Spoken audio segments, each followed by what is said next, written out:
became your comptroller, and she saved, I don't know, I quit counting, over $100 million she saved you just by running the state better, by canceling contracts and canceling projects and redoing the way the state does its business, because she actually understands how to do things. She saved money. The other guy made a fortune by ripping your money off. Right? He burns it in his private jet. Forget about the criminal business. He made a fortune ripping your tax dollars off. Walked out of a company with $300 million in stock options that paid $1.7 billion in criminal and civil fines for the biggest Medicare ripoff in history. That's a real recommendation for becoming governor of Florida.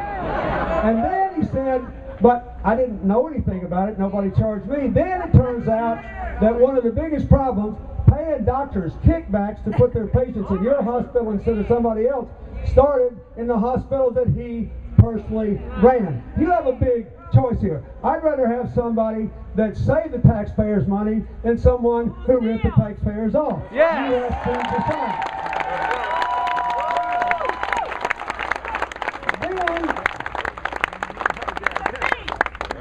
She gave, this is something that's important to me, because I run my foundation this way.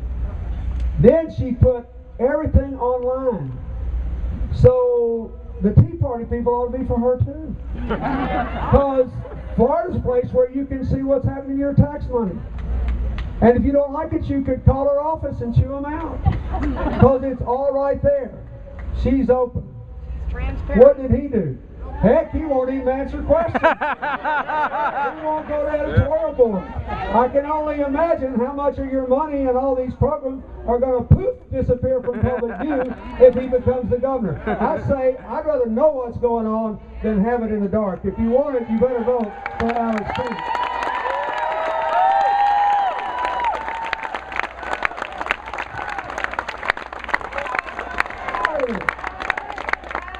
What about the plans for the future? She's the only one with a real economic plan, the only one with a real economic record. She actually made money in the private sector, not supported by government spending. She's the only one with an education plan and an energy plan, a plan to bring back jobs to Florida. The only one educated. My experience is it is a very bad idea to give somebody a job like governor with no plans. He's a thief. I don't believe I'd do that if I were you. Really. She'll make the most of these stimulus jobs, and there's still hundreds of thousands to be created. He's against it. He wants to cancel it, except he invested $5 million in a company that took $63 million in stimulus. This is all bait and switch, folks. They say one thing and do another, one thing and do another about the stimulus, one thing and do another about the bailout. Just the whole deal. It's fact-free. You got a day to bring the facts back to the people and bring the voters out.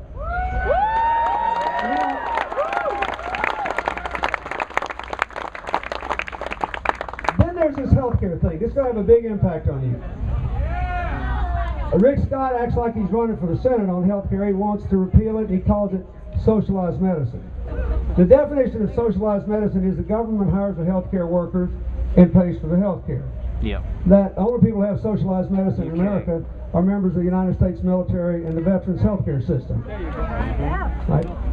Medicare and Medicaid's paid for by you, but provided by private providers. So that's just a scare tactic. He wants to repeal it. And I keep thinking, it sounds good when you say that, but then you say, tell me what you want to get rid of. The provision that now you can keep your kids on your family policy till they're 26 when so many young people are unemployed? That's right. You want to get rid of that? What about a single mother with breast cancer that has to change jobs? You want to make it so she can't get health insurance when she's trying to feed her kid? No! Are these policies with lifetime limits? I'm sorry, but it's time for you to die now. I can't treat you anymore. Do you want to get No! No. What about closing the donut hole for our seniors? The bill does that too. That's pretty good, isn't it? Yes! You want to get rid of that? No! You know why they really want to repeal it? Now look, it's not perfect. It's too complex to be perfect. I can tell you 5 things right now that would make it better and save a ton of money. One of which Alex knows about, and alas, on the other side, so does her opponent. Even Newt Gingrich says there's $70 billion a year of waste, fraud, and abuse in the way Medicare is funded. Now, who knows? Maybe he consulted with Mr. Scott.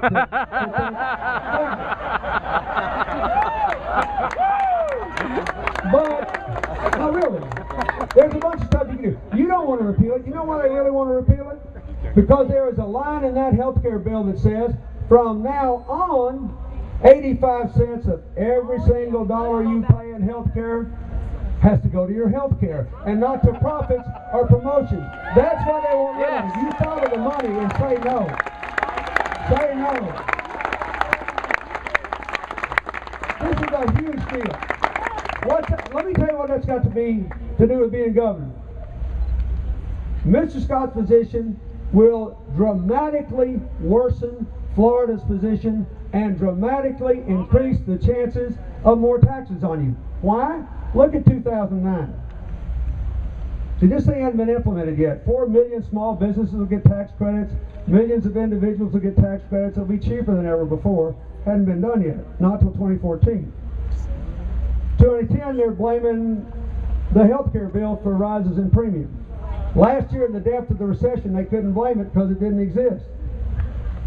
You remember how much your health care premiums went up last year? A lot. You remember? And they said, last year they said, we are so sorry, but we have to insure so many of you, and you were so sick and so expensive. We're sorry. They don't file their reports for a year later. What happened? Turns out they didn't have to insure so many of you. Between the recession and their big increases, 5.5 million Americans lost their health care. And guess what? 3 million of them wound up on the state's Medicaid rolls, dramatically worsening the budget position of Florida and the federal deficit. You want people on Medicaid instead of private insurance? No. Vote for Rick Scott. Vote for Kendrick Meeks' opponent. Vote for all those people that want to give total control back to the insurance companies and stop requiring them to spend 85% of your money on your own health care. Otherwise, I advise you to vote for Alex Sink for governor.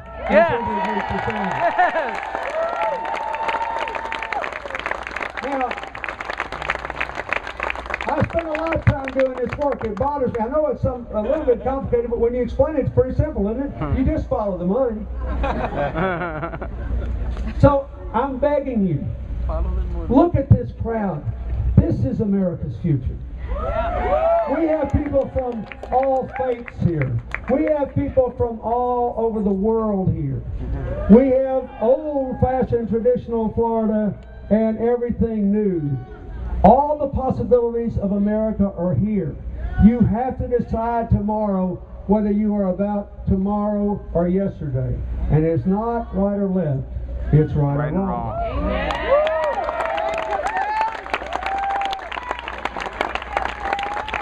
All I can tell you is, if I were a citizen of Florida, knowing what I know about how the economy works, knowing what I know about the challenges the next governor will face, whatever happens in the Congress, and I had this choice, it'd be easy for me. I'd want somebody who worked her way up. I want somebody who really understands what it takes to finance businesses and get banks to loan to them. I'd want somebody who understands what it takes to make an economy grow. I'd want somebody who did not make their money talking out of one side of their mouth and having their hand out while nobody was looking. That's what I would want. You've got a great choice. It's a clear one. And I certainly wouldn't want anybody who didn't have any education or economic plans. This is easy. Why isn't it easy? Follow the money. All these secret committees bombing these ads with all these bogus negative stuff. You know, I'm kind of old-fashioned. My mother raised me to believe that if I wanted to disagree with somebody, I was to stand up straight, put my shoulders back, look them dead in the eye, make absolutely sure they knew my name, and then tell them what I disagreed with. These people are sneaking around for a reason. If you knew who they were, you'd know why the ads are bogus. It's cowardly, it's wrong, and they're playing with your future. Do not let them